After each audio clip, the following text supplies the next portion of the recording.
Salut tout le monde! Aujourd'hui, on vous parle de 3 espèces de grenouilles, souvent confondues. Très souvent. Et on vous explique comment les différencier.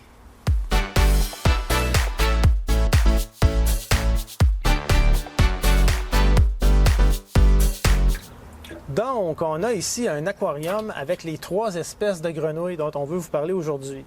Ces 3 espèces de grenouilles qui sont la grenouille verte, à ne pas confondre avec la grenouille verte qu'on retrouve en Europe. C'est vraiment la grenouille verte nord-américaine.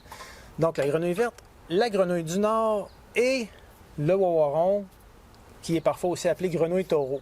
Donc, 3 espèces qui sont difficiles à différencier dans certains cas, qui sont presque toujours dans l'eau, premièrement, dans les étangs, les lacs, les marais.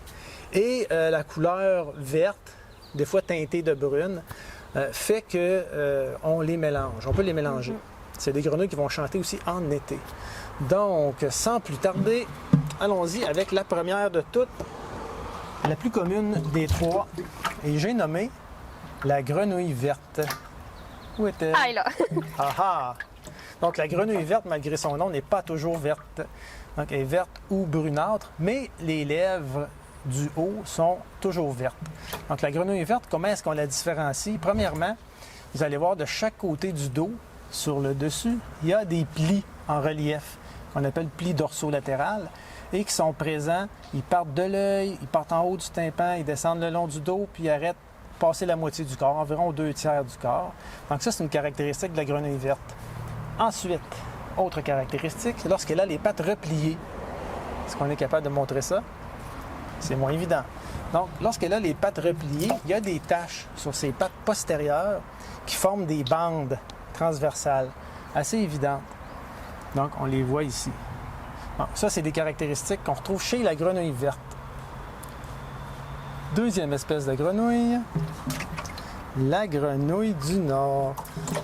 Est-ce que je la prends? Non, je vais la prendre. Ah, voilà, c'est toujours la chicane à savoir qui va prendre la grenouille. C'est tellement le fun à manipuler ces petits animaux.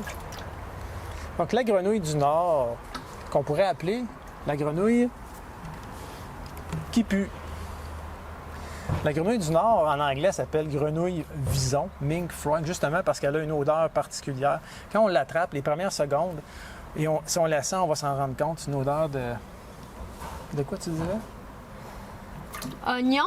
Oignon, ouais. Des vieux oignons, là. Pas trop frais. Une odeur assez caractéristique. Donc, c'est une grenouille qui vit, comme je disais, dans les étangs, marais, lacs. Et comment est-ce qu'on la reconnaît? Comment est-ce qu'on la différencie de la grenouille verte? Mais comment?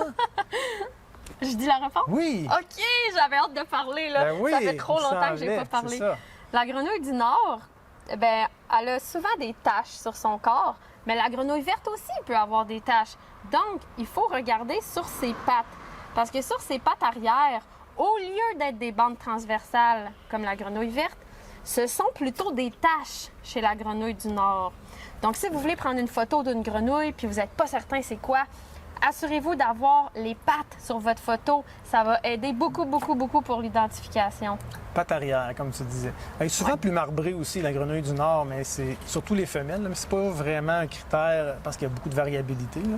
Mais dans certains cas, on Et la remarque. elle vient aussi un petit peu moins grosse quand elle est à sa taille maximum. Mais on parlait des plis chez la grenouille sur le dos. La grenouille du Nord, des fois il y en a, des fois il n'y en a pas. Plus souvent il n'y en a pas, mais des fois il y en a. Des fois il y en a, des fois il y en a pas, des fois il y en a, des fois il y en a, des fois il y en a pas, des fois il y en a pas, des fois il y en a. C'est vraiment les taches des pattes postérieures qui vont vous aider. Et l'odeur. L'odeur, je trouve que c'est un bon critère, même si ça dure quelques secondes là, à la capture. Oui, mais il faut être capable de la capturer d'abord. Aha! Troisième espèce, et non la moindre, le wawaron. Le wawaron. Le wawaron. Où est-il? Il est ici. Mais on en a 2 dans Oui, l'aquarium. on en a 2, fait qu'on va pouvoir vous montrer les 2. Vous allez voir, il y a une raison pour laquelle on en a 2. Oui. Fait que je commence par un wawaron. Bon, il n'est pas très gros, hein, ça vient beaucoup plus gros que ça, là, mais Ouais. un, mettons, on va dire adolescent. Ouais.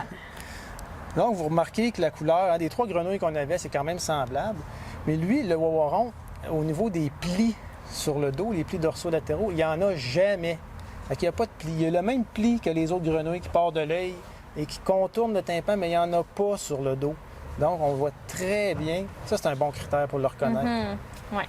Les pattes postérieures, on en a parlé pour les 2 autres espèces. En ce qui concerne le wawaron, comme celui-ci, ça peut faire des bandes, comme chez la grenouille verte, des bandes transversales. Ça peut faire des taches, comme chez la grenouille du Nord. Ça peut aussi être absent, donc pas de taches ou presque pas. C'est vraiment n'importe quoi sur les pattes du wawaron, le motif. C'est pas un critère. Donc, absence de plis dorsaux latéraux, et plus souvent qu'autrement. Regardez le dos. Coloration assez uniforme. Il y a moins de taches que la grenouille du Nord, là. Ça peut aider. Donc, c'est vraiment, il faut mixer les différents caractères pour arriver à une identification. Et pourquoi on a deux wawarons? Ça, c'est le premier. Le deuxième, je te le laisse. Le deuxième, il est plus petit. Parce que là, on va juste récapituler. La grenouille verte a deux plis dorsaux-latéraux. Elle a des bandes transversales sur ses pattes arrière. La grenouille du Nord, les plis, ça dépend. Elle a des taches et sur ses pattes postérieures, ce sont des taches et non des bandes. Et le wawaron, il n'a pas de plis dorsaux-latéraux. Sa couleur verte, mais ça, c'est pas vraiment un critère. Et ses pattes, c'est variable aussi. Donc, c'est vraiment l'absence de plis qui est le meilleur indice. Et ce qui arrive aussi chez les jeunes wawarons, un autre truc, si jamais vous avez la chance de trouver un jeune wawaron, regardez son patron de coloration. Si je réussis à l'attraper. C'est en forme. Son patron de coloration, ce sont des petits points partout sur son corps, un peu comme si on avait trempé une aiguille dans l'encre et qu'on l'avait toute picotée. C'est le même patron de coloration qu'on va retrouver chez le tétard de wawaron. Donc, il garde son patron de coloration, même à cet âge, quand c'est un wawaron bien transformé, là, comme j'ai dans mes mains en ce moment. Quand il est récemment transformé, dans sa première année environ. Oui.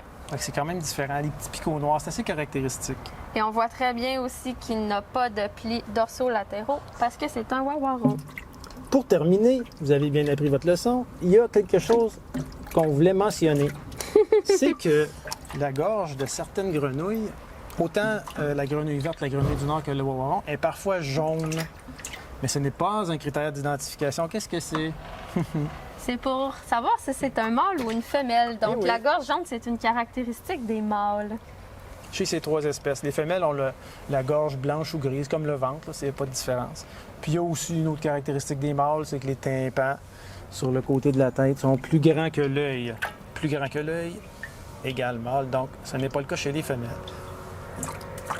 Finalement, on a un secret pour vous. On vous encourage à vous abonner à notre page parce qu'on a fait l'acquisition d'une vanne qui va nous permettre de voyager pour vous faire découvrir encore plus de bestioles. Fait qu'on est vraiment excités.